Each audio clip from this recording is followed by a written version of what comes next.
Bonjour à toutes et à tous. On se retrouve aujourd'hui pour les divrei Torah de la semaine. Cette semaine, j'ai décidé de partager avec vous des divrei Torah sur la fête de Yom Kippour. Bien sûr, comme tous les divrei Torah qu'on partage ensemble, ces divrei Torah seront les Nishma de notre père Rabbi Moshe Shlomo Ben Reuven Zichrono Tzedek Kadosh Livracha. Ouais. Et aussi pour notre oncle Rabbi Avraham Ben Reuven Zichrono Tzedek Kadosh Livracha. Pardon.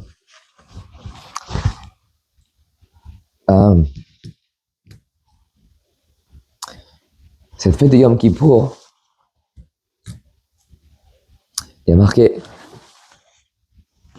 pardon, des fois je pense à mon père, et voilà. Amar Rabbi Akiva, il dit, Ashrechem Israël, lifnei mi atem metaharim. Rabbi Akiva, il dit, heureux sur le peuple d'Israël, devant qui vous allez vous rendre tahor, vous rendre pur, lifnei avichem sheba shamayim, devant votre Père au ciel.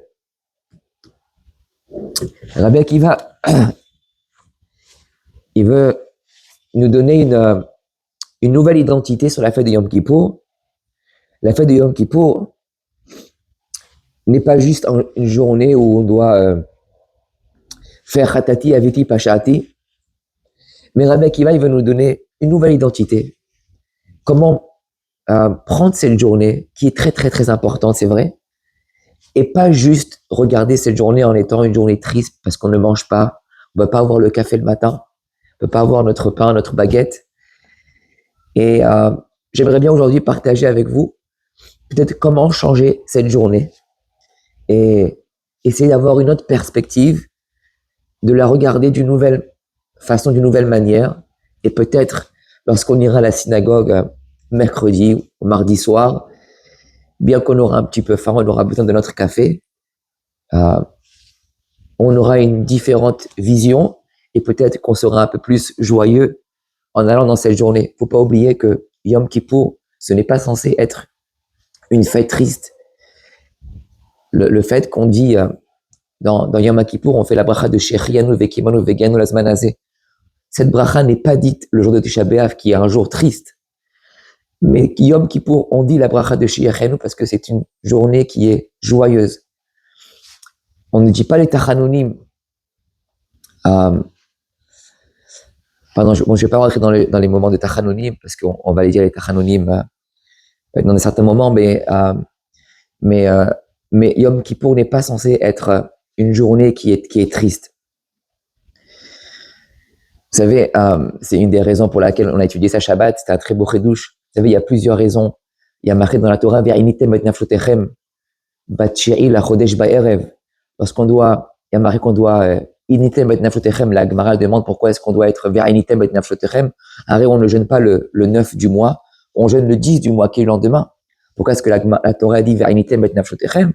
Et la Gemara, elle répond, les Chachamim, ils disent, ils ont fait une dracha, que si une personne, elle mange bien le jour du 9, c'est-à-dire, dans notre cas cette année, si tu manges bien un mercredi, ce sera considéré comme si tu as jeûné mercredi et jeudi, le jour de Yom Kippour.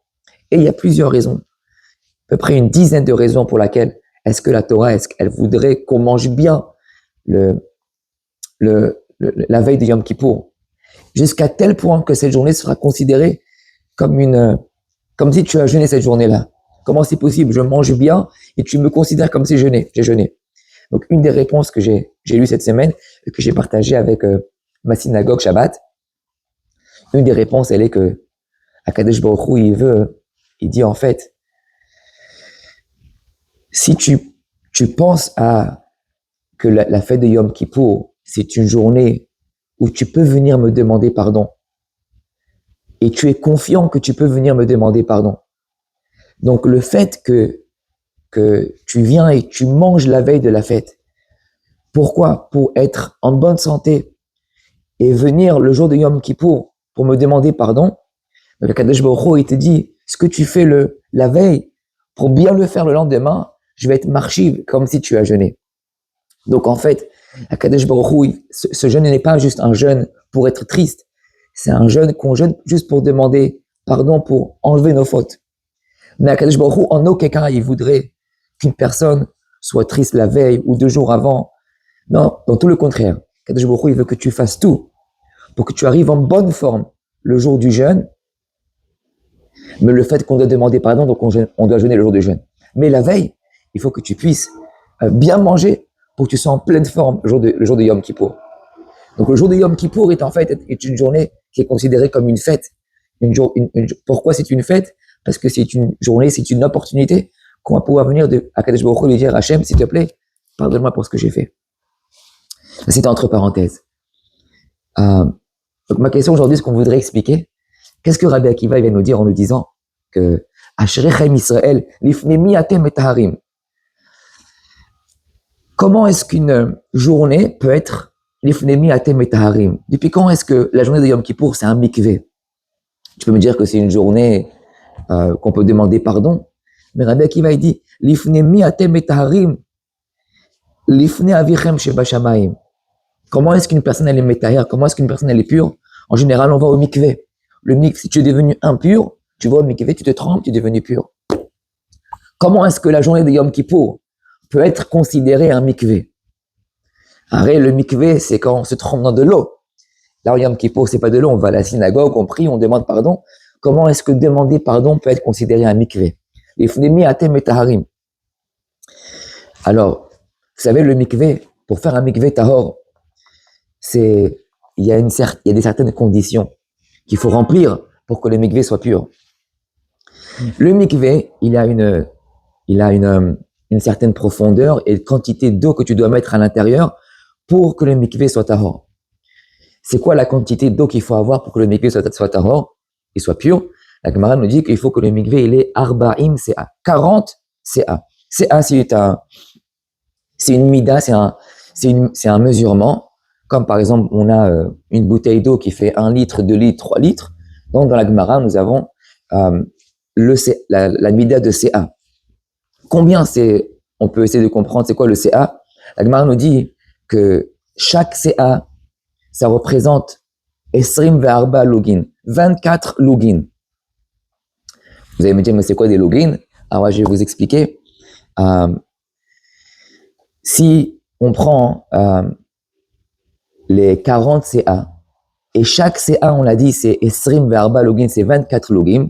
Donc si on prend 40 CA fois 24 login, on va avoir 960 login. Donc en fait, le mikvé, il doit avoir une taille qui doit avoir une quantité d'eau de 960 login. En litres, ça fait combien? À peu près la majorité aujourd'hui pense que 960 login, ça devrait être 288 litres d'eau. Voilà, ce sera la quantité qu'il faudrait avoir. Mais ce qu'il faudrait retenir dans le lachon, dans le langage de la Gemara, c'est qu'il va falloir un mikvé de 40 CA qui est à peu près 960 login. Très bien. Donc si tu te trempes dans un mikvé de 960 login, tu deviens tahor, tu ressors, tu es complètement pur. Il faut savoir, et ça c'est quelque chose de très beau, que le mikvé qu'on a de se tremper dans de l'eau, il y a aussi un mikvé qui est représenté dans comment on va dire ça, dans la vie, c'est-à-dire dans la journée, dans le moment. Il y a un moment qui est un mikvé, il y a le moment, il y a le mikvé qui est dans de l'eau, dans le mikvé, il y a aussi un mikvé qui est représenté avec le moment. C'est-à-dire, je vais m'expliquer, si tu passes une certaine période dans l'année, cette période est considérée un mikvé. De la même manière que quand tu te trempes dans un mikvé, c'est considéré que tu es devenu tahor. Si tu passes cette période dans l'année, c'est comme si tu es passé dans un mikvé et tu seras tahor. Quelle est cette période? Vous avez tous compris. Depuis Rosh Chodesh Elul jusqu'à Yom Kippour, il y a combien de jours? Il y a 40 jours, 40 journées. De la même manière qu'il y a 40 CA dans un mikvé, il y a 40 journées entre Rosh Hashanah et Yom Kippour. Maintenant, il faut savoir que chaque journée, il a 24 heures, Esrim ve'arba sharot. Donc, la même manière que dans un mikvé, dans chaque CA, il y a 24 logins, ça nous avons aussi, dans chaque journée, il y a 40 journées, chaque journée, il y a 24 heures. Si tu fais 40 jours fois 24 heures, tu auras combien d'heures? 960 heures. C'est exactement les mêmes qu'il y a dans un mikvé. 960 logins, c'est la quantité d'eau pour se rendre pur lorsqu'on se trempe à l'intérieur. Lorsqu'une personne passe le moment de Rosh Hashanah jusqu'à Kippour, il y a 960 heures. Et donc, en passant ce moment-là, tu deviendras tahor. C'est pour cela que le moment le plus tahor, le plus kadosh entre Rosh Hashanah et Kippour, c'est Shahat HaNe'ilah. Pourquoi Shahat HaNe'ilah? Parce que Shahat HaNe'ilah, c'est l'heure 960, la 960e heure.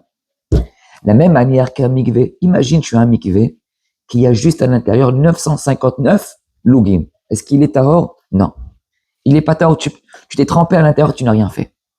Tu rajoutes le dernier lugin d'eau à l'intérieur, le mikvé devient tahor. C'est exactement la même chose avec nous. Entre Rosh Hashanah et Kippour. Tu dois faire tout, du début jusqu'à la fin. Tu dois commencer à Rosh Hashanah. Slichot, tu pries. Rosh Hashanah, les 2 jours, le shofar. Tout ça, ça fait partie du process de la purification. Arrive la dernière heure. C'est quelle la dernière heure? C'est l'heure de la Ne'ilah. Là, c'est la 960e heure. Tu deviens tahor. Donc, nous avons aussi le mikvé qui est dans l'eau et le mikvé qui est dans le time, le mikvé qui est dans le moment même.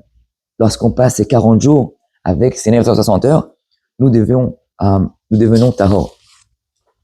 David Ameler, il a mentionné ça, il a fait un remez aussi dans ces Tehillim qu'il a marqué. Il a marqué, vous savez, dans les 1 des Alléluia qu'on dit tous les jours. Alléluia, Alléluia, Bekoché, il a marqué Alléluia, Betof ou Machol.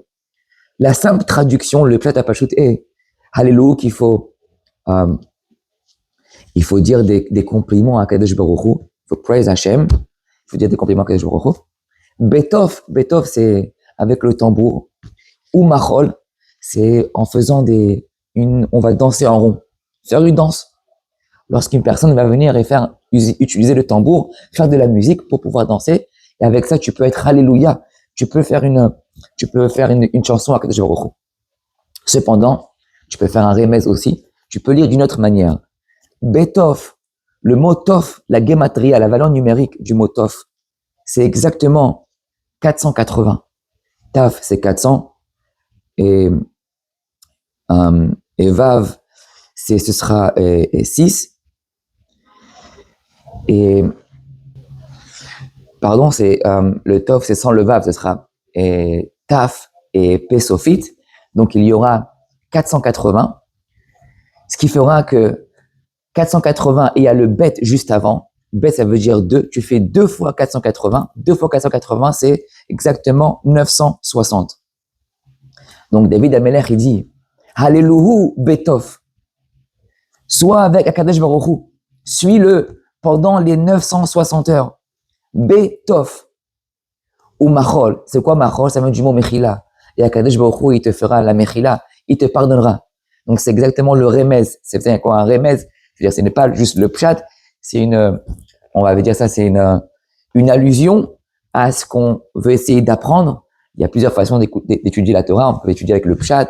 Il y a le sod, le secret, le remez. Le remez, on peut trouver quelque chose qui est une allusion qui est créée à l'intérieur. Donc, Alléluia, Betof, 2 fois 480, ça fait 960. Si tu passes ces moments-là, ou Machol, ça vient du mot Mechila, Akadosh Baruch Hu, il te pardonnera. C'est exactement ce qu'a dit Rabbi Akiva. Rabbi Akiva, il a dit, Amar Rabbi Akiva, Ashrechem Israël, lifnemi atem metaharim, devant qui vous allez vous rendre pur. Alors on a demandé au début comment on se rend pur. Il n'y a pas d'eau, il n'y a pas de mikvé. Lifnemi atem metaharim, on parle ici depuis Rosh Hashanah jusqu'à Kippour, 40 jours, 24 heures par jour, ça fait en tout 960 heures. Si tu passes tous ces moments-là jusqu'au moment de la Ne'ilah, tu deviens un tahor. Maintenant, je vais vous rajouter une petite cerise sur le gâteau.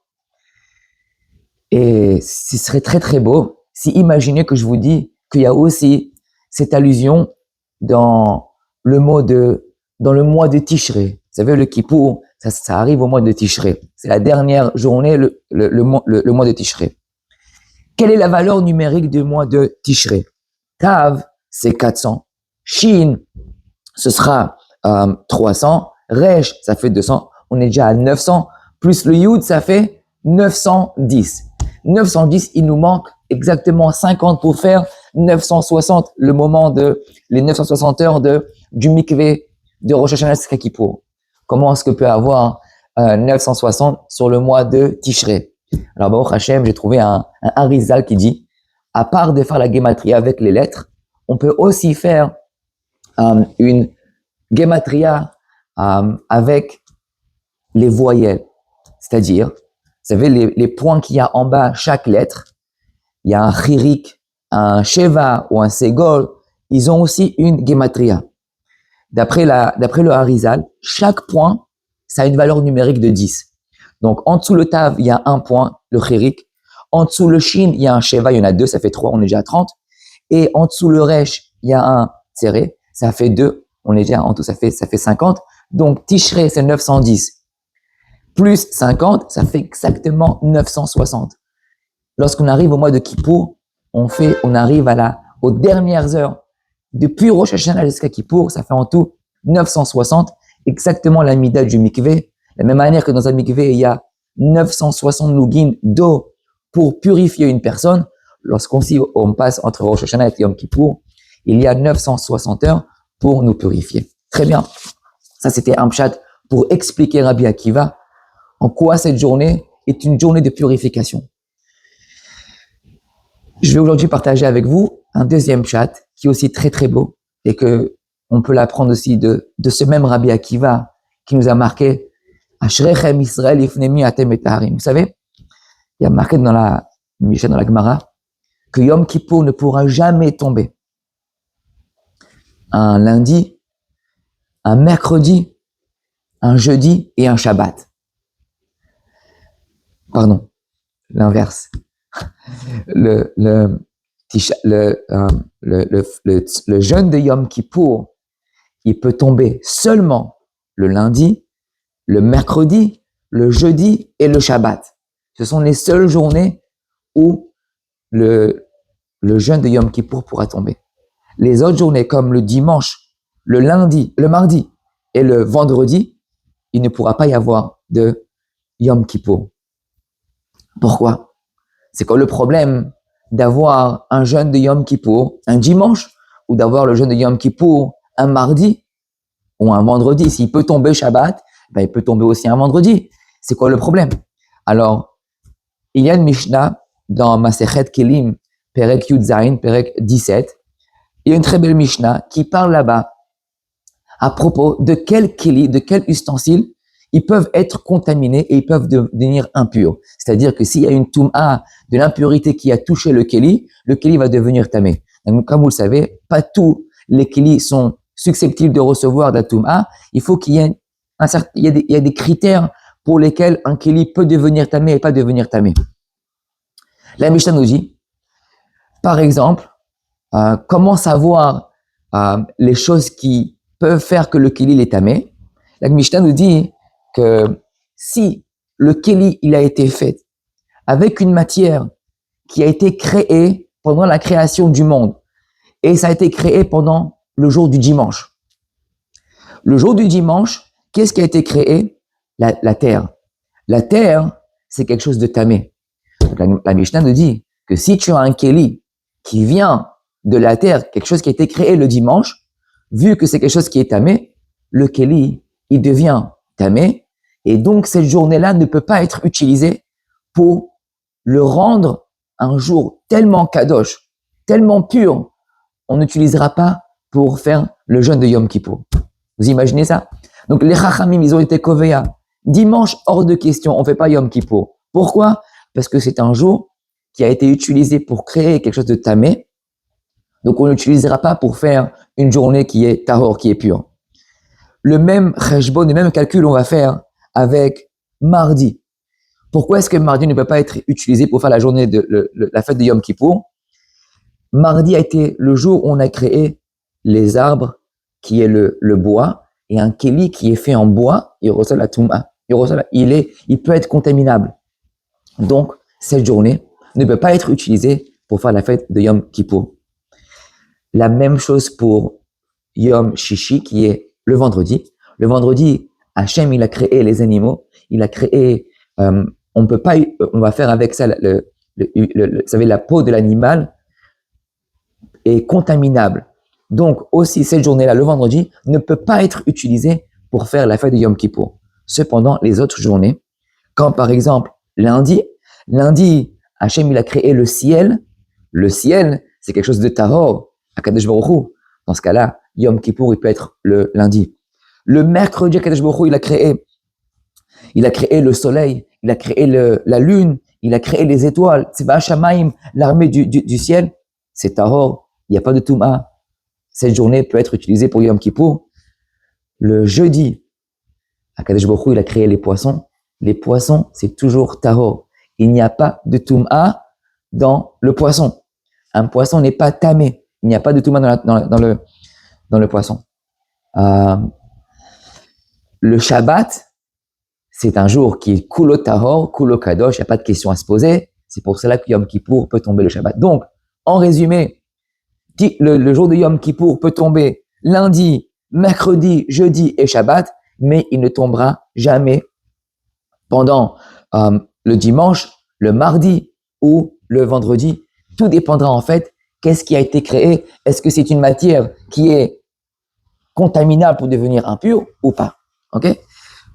Donc, Rabbi Akiva maintenant, qu'on a compris ce que là, Rabbi Akiva, ce même Rabbi Akiva qui nous a dit Ashrechem Israël ifnemi atem etaharim, il nous a rajouté un autre kelal dans ce perek de Yud Zayin, Mishnah Masechet Kelim. Rabbi Akiva dit comme ça. Il dit, je vais vous rajouter une autre généralité.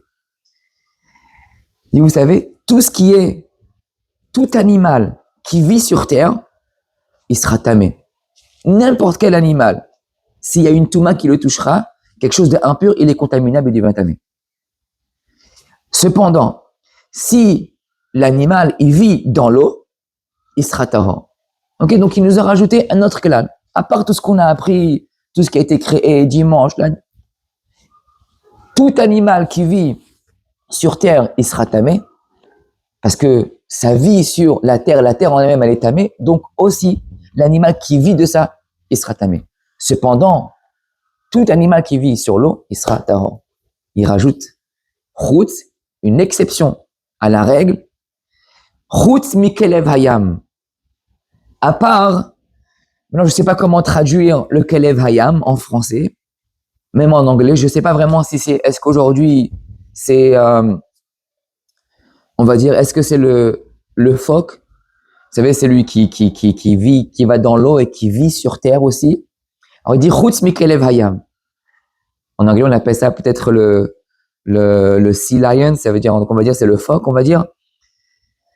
Il dit, pourquoi est-ce que kelev hayam, le phoque, pourquoi est-ce qu'il ne sera pas tahor, bien qu'il vit dans l'eau, mais pene sheboreach bayabasha.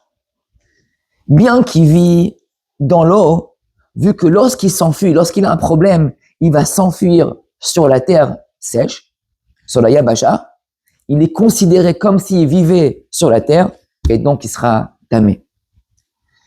Ça, c'est le klal de Rabbi Akiva. Donc, ce qu'il nous dit Rabbi Akiva, il va nous dire un klal. On ne juge pas la purification, quel est le statut d'un animal, en fonction de là où est-ce qu'il vit, mais on va le juger en fonction de là où est-ce qu'il va s'enfuir. Où est-ce que tu t'enfuis? Là-bas, je te juge. Là où tu es pendant la journée, là où tu vis, ça ne me dérange pas. Tu peux vivre sur la terre, tu peux vivre sur l'eau. Mais où est-ce que tu vas lorsque tu t'enfuis? Ton point final, là, me fera dire quelle est ta halakha. Est-ce que tu es contaminable ou pas contaminable? Tu t'enfuis sur la terre, la yabasha, tu deviens comme un animal qui vit sur terre, donc tu es contaminable, tu es tamé.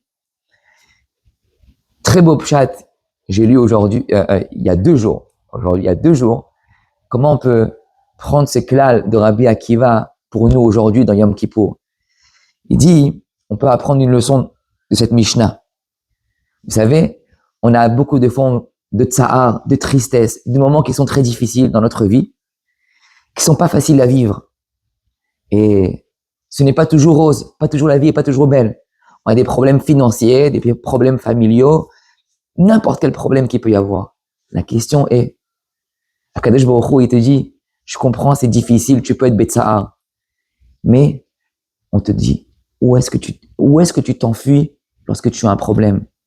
Comme on dit en anglais, where do you run away? Où est-ce que tu vas lorsque tu as un problème? Est-ce que tu t'enfermes là où tu es et tu restes là-bas? Ou est-ce que tu vas aller au Beth Midrash? Ou est-ce que tu vas aller ouvrir ton sefer de Tehillim? Ou est-ce que tu vas aller faire une mitzvah pour essayer d'arranger ton problème? Rabbi Akiva, il te dit, tu peux avoir des problèmes, c'est tout à fait normal. On va pas te juger sur les problèmes. On va pas te juger sur la véra que tu as fait. Où est-ce que tu es maintenant? Ah, aujourd'hui, tu vis dans un endroit et tu es tamé, tu fais pas Shabbat, tu mets pas les tefillin. Omer Rabbi Akiva, ça fait rien. Mais le jour où tu as un problème, le jour où tu as un moment, qu'est-ce que tu fais? Est-ce que tu te réveilles et tu dis, je vais aller parler à Hachem? Est-ce que je vais aller au Beth Midrash, faire une tefila, prier à Hachem, shacharit, mettre une tefillin, faire tehillim, faire du chumash, étudier une halakha, étudier une gemara? Rabbi Akiva te dit, moi je te juge en fonction de là où tu vas, là où tu t'enfuis. Je te jugerai jamais au moment où tu es, le moment où tu te sens pas bien. Ashrechem Israël, lifne miatem etaharim. Il dit Rabbi Akiva, c'est ça le klal. Comme ça, il faut lire la Mishnah.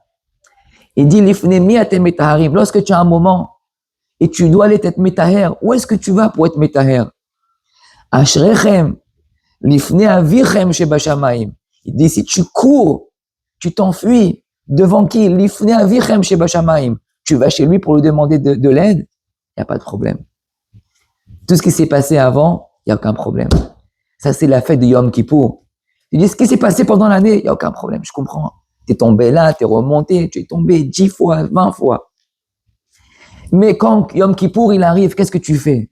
Est-ce que tu t'enfuis chez Hachem ou tu vas autre part? Si tu vas chez Hachem, tu as été metaher. L'ifnemi atem metaharim. Viens à la synagogue. Lorsque tu viens à la synagogue, ça c'est l'ifnemi atem ashrechem Israël.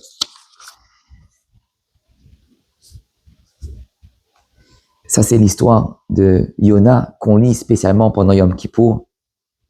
Il y a beaucoup de raisons aussi pour lesquelles les gens ils vont payer beaucoup d'argent pour lire l'Haftara de Yona à Mincha de Yom Kippour. Parce que Yona, il a beaucoup de moussard derrière, il a beaucoup de raisons derrière pour lesquelles on devrait lire Yona pendant Yom Kippour. Et je vais partager aujourd'hui une des raisons qui va aller dans le sens sur laquelle je voulais vous répondre aujourd'hui. Pourquoi est-ce qu'on lit Yona dans Yom Kippour? Comme vous savez tous l'histoire, je vais vous le dire en 2 mots, que Yona s'est enfui d'Akadosh Baruch Hu lorsqu'il voulait lui dire, Yona, il faut que tu ailles à Nineveh pour aller être Marzir Bitshuva, les gens qui habitent à Nineveh. Et Yona ne voulait pas parce qu'il ne voulait pas écouter Hachem, pas parce qu'il était fainéant, mais parce que, au contraire, il voulait aider les Juifs de Nineveh. Il a dit, je sais que si je vais aller, ils vont m'écouter. Et si ils vont m'écouter, ce sera un kitroug, ce sera quelque chose de pas bien contre les bénis Israël, qu'ils n'écoutent pas Hachem. Eux, ils vont écouter, et les autres, ils n'écoutent pas. Donc, ce sera un kitroug contre les bénis Israël. Donc, il a dit, je préfère ne pas écouter Hachem, aller contre ce qu'Hachem me dit, et juste pour ne pas être mekatreg les bénis Israël. Mais, bien sûr, comme vous le savez, lorsqu'Hachem nous demande, il faut le faire. Yona, son erreur a été de ne pas avoir écouté Hachem. Donc, il est monté sur le bateau. Il s'est enfui, il a acheté le premier ticket. Le bateau, il monte. Il est monté sur le bateau. Le bateau commence à partir, à naviguer. Et comme vous le savez, toute l'histoire, il commence à avoir une tempête énorme, énorme. Le capitaine en lui-même, il voit qu'autour de lui, c'est le soleil. Les bateaux autour, il n'y a aucun problème. Juste son bateau à lui, il se retrouve sous une tempête. Et que si ça continue comme ça, tout le bateau va se renverser, ils vont tous mourir. Ils cherchent d'où ça vient, ils demandent à chacun de prier à leur Dieu. Rien ne marche. Il se rappelle qu'il y en a un qui est monté avec lui, qui était un étranger, un juif, et dit où est-ce qu'il ne le trouve pas. Bien sûr, où est-ce qu'il est, Yona? Il s'est enfui dans sa cabine, en train de dormir. Il voulait rien avoir à faire avec. Donc le capitaine, il descend en bas, il lui dit, qu'est-ce que tu fais ici? Malecha nirdam, kum. Malecha nirdam, comme on dit dans les slichot. Il lui dit, lève-toi, on a besoin d'aide. Si tu viens pas nous aider, on a besoin que toi aussi tu pries à ton Dieu. Et que peut-être tu pourras sauver le bateau. Bien sûr, Yona, il veut pas, il sait que ça va pas marcher. Il dit, vous allez voir, c'est moi le problème. Ça n'a rien à voir avec vous, arrêtez de prier. Jetez-moi à la mer et vous verrez que ça va s'arrêter. Donc ils ont pris Yona et l'ont jeté à la mer. Tout de suite, la tempête s'est arrêtée. Tout est redevenu à la normale. Ils l'ont repêché. Ils ont pensé que c'est bon, ça s'est terminé. Ils l'ont repêché encore une fois. La tempête s'est remise en marche et le bateau, il va encore, il risque de tourner. Il dit, Yona, je vous ai dit, jetez-moi dans l'eau. Ils prennent Yona, ils le jettent encore dans l'eau une deuxième fois. Ça s'arrête, ils le remettent au bateau. Il dit, Yona, je vous ai dit, c'est moi le problème, jetez-moi à l'eau. Ils l'ont jeté pour la troisième fois et c'est terminé. Le bateau s'en va, la tempête s'arrête et comme on connaît l'histoire, la baleine va avaler Yona. Maintenant, l'histoire ne s'arrête pas là. Il y a un midrash qui nous raconte que ce jour-là, lorsque le capitaine et les marins, ils ont vu que ce qui s'est passé avec Yona, que c'était en fait tout à cause de lui, la Gemara nous dit que ce capitaine ils ont fait tchouva. On dit ça, ils ont compris aujourd'hui, tout est Met Hashem. Tout est contrôlé par Kadosh Baruch Hu. Au début, ils pensaient que ça venait d'eux. Ils ont vu qu'en fait, tout venait de Yona qui était contrôlé par Kadosh Baruch Hu. Ils ont fait tchouva. Mais l'histoire, en fait, s'arrête pas là. Nous savons la suite de l'histoire, bien que dans le temps de Yona, il n'y avait pas de caméra pour aller vérifier ce qui se passait dans l'eau. D'où est-ce qu'on sait que Yona a été avalé par une baleine? D'où est-ce qu'on sait qu'est-ce qui s'est passé dans le ventre de la baleine? Si c'est parce que Yona nous le raconte ou parce que Kadosh Baruch Hu va nous le raconter, c'est la seule façon qu'on puisse le savoir. Et donc, dans ce moment-là, Yona, il réalise que s'il va rester encore 5-10 minutes de plus dans le ventre de la baleine, il va mourir. Il n'y a pas d'air, il ne pourra pas rester longtemps en vie. Et donc, il dit, Hachem, pardon, Khatati aveti pachati, je veux sortir dehors. Je vais aller à Ninive et on y va. Et dans ce cas-là, la baleine, pouf, elle va cracher Yona et Yona va repartir sur le bateau pour aller à Ninive. Quel est le messer, quelle est l'histoire, quel est le moussard de cette histoire? Les Chachamim nous disent, pourquoi est-ce que la Torah nous raconte tout ça? La Torah veut nous raconter pour nous dire, on te raconte l'histoire où est-ce qu'il était Yona. On te raconte l'histoire lorsqu'il a voulu s'enfuir de Kadosh Baruch Hu. Et on va te raconter l'histoire lorsqu'il était dans le ventre. Il faut te dire deux choses. Tu peux t'enfuir là où tu vas. Il n'y a aucun problème. Tu veux être sur le bateau. Bien que sur le bateau, Yona est considéré un rachat parce qu'il s'enfuit d'Hachem, Hachem, il sera toujours avec lui. Et alors, s'il n'écoute pas Hachem, il n'y a pas de problème. Hachem, il est toujours là. Hachem, il va toujours faire pour que tu reviennes à lui. C'est pas parce que Yona, il a décidé, non, je ne vais pas à Ninive, qu'Hachem, il a dit, tu vas pas aller à Ninive. Bon, je vais aller chercher un autre, je vais te laisser tranquille. Il a dit, non, il n'y a pas de problème. Tu penses que c'est bien comme ça? Vas-y. Mais moi, sache-le, je te laisserai jamais tomber jusqu'à que tu changeras d'avis. C'est exactement ce qui s'est passé. Yona, Hachem ne l'a jamais laissé tomber. Jusqu'au moment que Yona, il a décidé dans le ventre de la baleine, Akadosh Baruch Hu slicha. C'est le moment de revenir à toi. L'histoire est qu'on te raconte, Yona, même qu'à la fin tu te retrouves dans le plus loin possible, être dans le ventre d'une baleine, il lui reste 5 minutes à vivre. Il a décidé de s'enfuir chez Hachem. Hachem lui a dit, il n'y a pas de problème, reviens. Et la baleine va le recracher jusqu'à qu'il va la Ninive. Le moussard est, c'est jamais trop tard. Il n'y a jamais Shakadosh Baruch Hu, je veux pas toi, c'est trop ce que tu as fait. Même dans le ventre d'une baleine, même lorsqu'il te reste 5 minutes à vivre, tu peux toujours revenir. Rabbi Akiva nous dit, ça me dérange pas, tout animal qui vit dans l'eau, il est tahor. Chutz mikelev hayam. À part le sea lion, à part le phoque, à part celui qui vit dans l'eau et qui s'enfuit sur la terre. Si tu décides de t'enfuir dehors, d'aller sur la terre, tu seras tamé. Mais si tu décides de t'enfuir dans l'eau, là où tu es dehors, il n'y a pas de problème, tu as accepté. Tout dépendra là où tu t'enfuiras. On ne te regardera jamais là où tu es aujourd'hui. Même si aujourd'hui tu as atteint un certain niveau qui est trop loin, et alors? Akadosh Baruch Hu, il te dit, moi je te regarde, l'ifnemi atem, metaharin, et pas là où tu es, là où tu es aujourd'hui.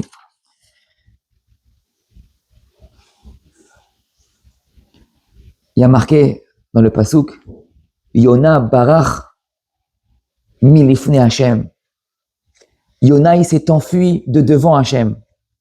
Et Rabbi Akiva, il a dit, Ashrechem Israël, lifne mi atem mitaharim. Lifne, il n'a pas dit mi lifne atem mitaharim. Yona, il s'est enfui mi lifne Hashem, il s'est enfui de Hashem, mi lifne Hashem. Mais nous, Rabbi Akiva a dit, Ashrechem Israël, lifne mi atem mitaharim. On vient devant Hashem. C'est tout l'inverse. Yona, il s'est enfui de Hashem. Je sais qu'il a été rattrapé dans la baleine et qu'il est revenu à Hashem. Donc Rabbi Akiva dit, aujourd'hui, la journée de Yom Kippour est une journée qui est tahor. On mange beaucoup la veille. Hashem, il veut que tu manges. Il veut que tu sois en pleine forme le jour de Yom Kippour. Il veut pas te voir être tout faible et que tu penses que c'est triste et que tu dois pleurer. C'est pas ça le but. Le but d'Hachem, ce jour-là, il veut que tu manges une tonne. Mange tout ce que tu peux. Mange même les jbakia en dessert pour te sentir bien le lendemain.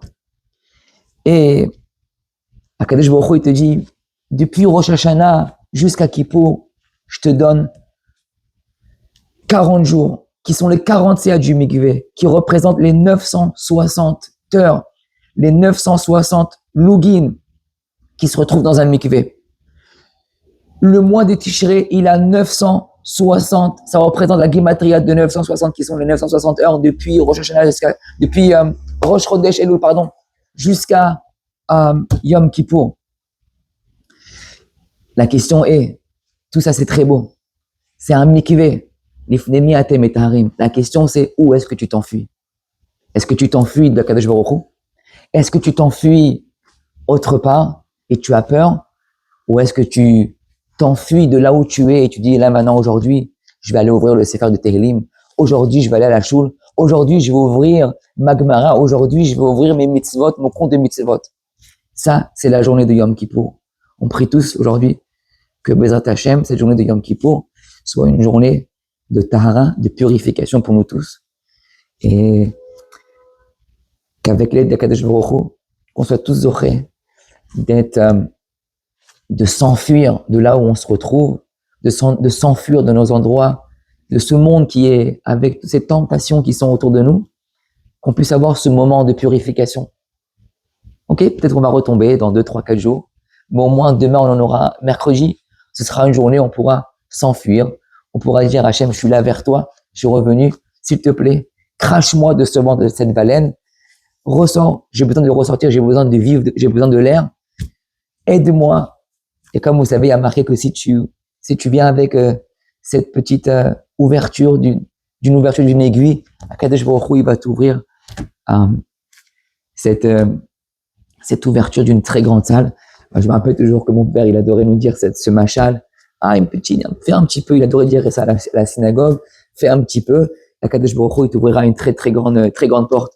Donc si Dieu veut, Bezrat Hashem, qu'on soit tous zochés d'être metaher et tatzmenu, et qu'on soit tous écrits, comme il y a marqué, Besefer Chaim Veshalom Parnasa Tova, Bishua Venechama, Bishua Venechamot, et qu'on soit que le Mashiach qui soit là déjà très rapidement pour qu'on puisse se retrouver, soit tous ensemble. Et Dai le Tzarotenu, Bezrat Hashem, Chag Sameach, et bon jeûne à tous et à tous, et Besorot Torot.